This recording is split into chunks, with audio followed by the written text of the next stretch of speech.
Петок е од светлата недела, прв после Христовото воскреснување. Православните верници од рано утро патот ги води кон Горно Мало. Се собираат во црквата Света Богородица. Запалија свечи, се помолија за здравје, зедоа од осветената вода. Секоја година идемо ова време со друштво, со пензионери, и сија традиција е, земамо од Веридан јајца, се кршкамо нешто, ракијче, нешто ќе направиме мовете, ќе дојдеме на службава да слушамо до лади. Па ја мислим дека тоа многу фино, христијани смо и треба и дале да продолжиме така да биде. Доаѓаме свака година и многу е добро. Према посетеноста е добра. Камо Боже да биде и понатака што помасовна. Народот го празнуе. Колку често доаѓате на Балаклија? Па секоја година сме тук. Овде доаѓам од кога сум тук. Како сте задоволни? Колку е убав? Презадоволни, многу убаво е. Преубаво. Колку често се овде за Балаклија? Па секоја година одим. Уште од девојче со мажот покрај река, овдека сме ушле многу убаво. Па со јадење ќе седнемо, све многу убаво. Може ли младите да ја продолжат оваа традиција? О, зашто да не? Ја мислим дека сегашната младина е повеќе него ние кои бевме млади. Повеќе е за црквата. Ида у црква, постат, цел поста млади, а порано не постевме. Скоро секоја година идемо. Порано сме ше работа, не сме можеле, сега сме слободни, идемо. Пензионери. Доаѓате ли ви? Доаѓам, редовно. Пензионерски се мора. Ако идеш од црква, кај ќе Кој е обичајот? Што правите кој ќе дојдете во црква на Балаклија? Еве, вода ќе зема, ќе крша јајца, ќе късна, благо или нешто, тоа ќе понеса. И така. Црквата Света Богородица во Тетовско Горно Мало е единствената во Полошко која е посветена на Источен петок.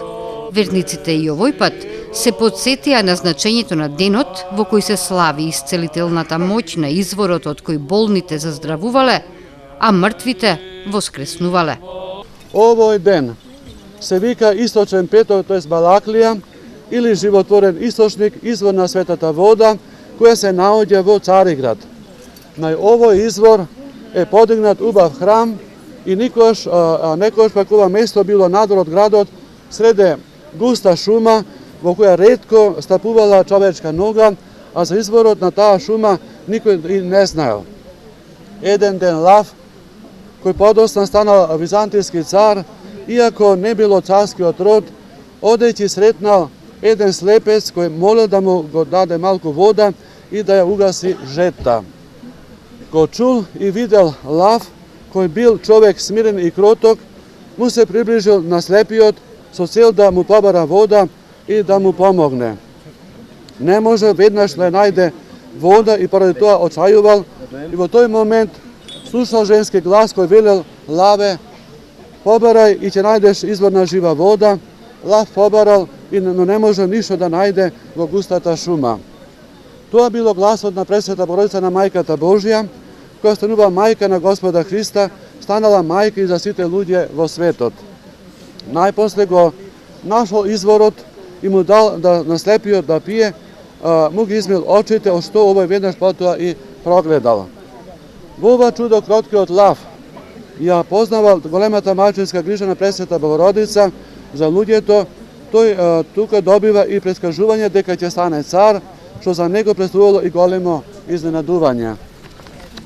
Од тогаш ова место на изворот станува големо светилиште за христијаните.